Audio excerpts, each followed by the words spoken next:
So this video will walk us through the first two requirements of this problem, and just to refresh your memory, this problem is a process costing problem, but we're using the FIFO method, and so this will be significantly different in a couple of areas when compared to the weighted average method. So pay attention as we're going through that and just make sure you know when and where the two methods are different.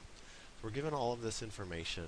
We have a company that has two departments, a mixing and a cooking department, and we're told we're only looking at the mixing department here. We're told what the beginning in whip inventory is in that department, and how far those work in progress units are completed, and then some corresponding costs, and the ending work in process inventory, and then how many we completed and transferred out.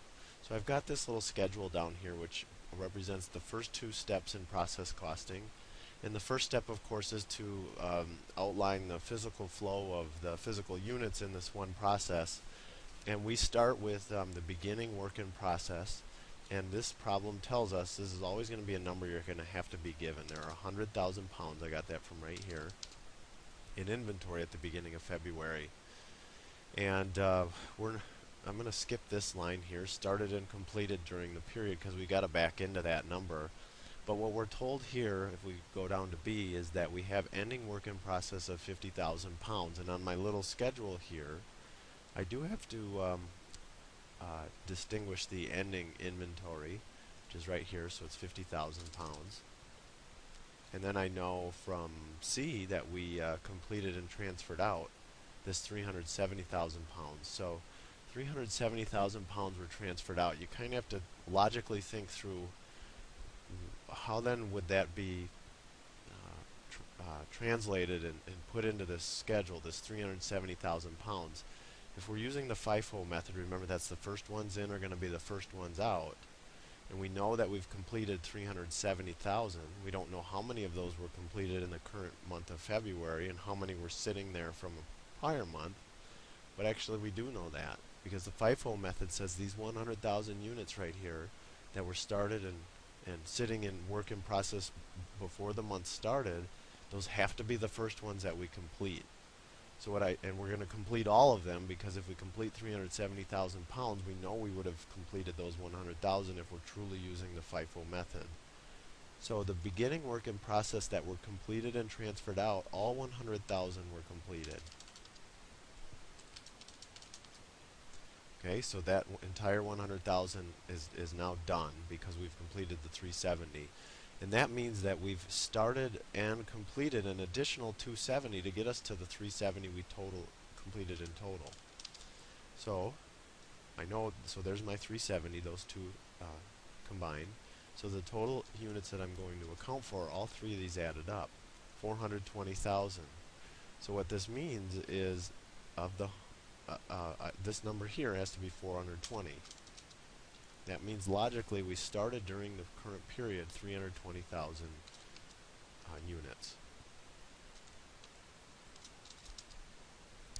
in these two numbers match, which is very important, and it's very logical then how we got each of these numbers on here. And if you don't get these right, you're not going to get the equivalent units correct. Remember, the equivalent units we're going to separate between materials and conversion costs, because they can be added at different points within the production process.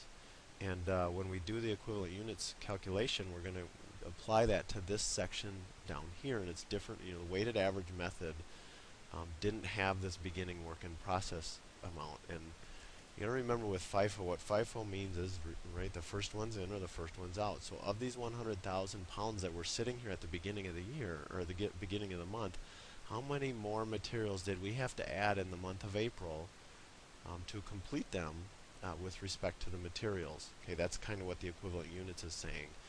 And so we got to go back up and look at this number, and what they're telling us is 100% were complete with respect to materials. That means of these 100,000 pounds, in the month of February we didn't add any materials. All the materials were already there.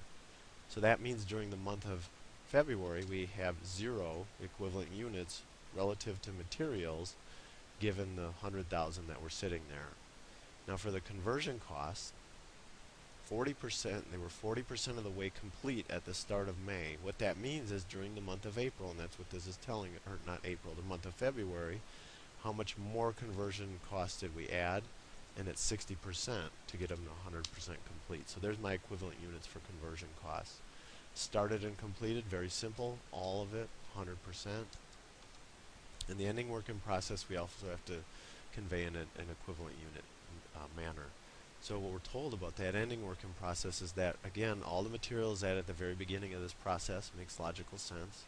So that we would take 100% of the materials, and there's my equivalent units. So I add up all three of these items, the beginning WIP, the started and completed, and the ending WIP for materials.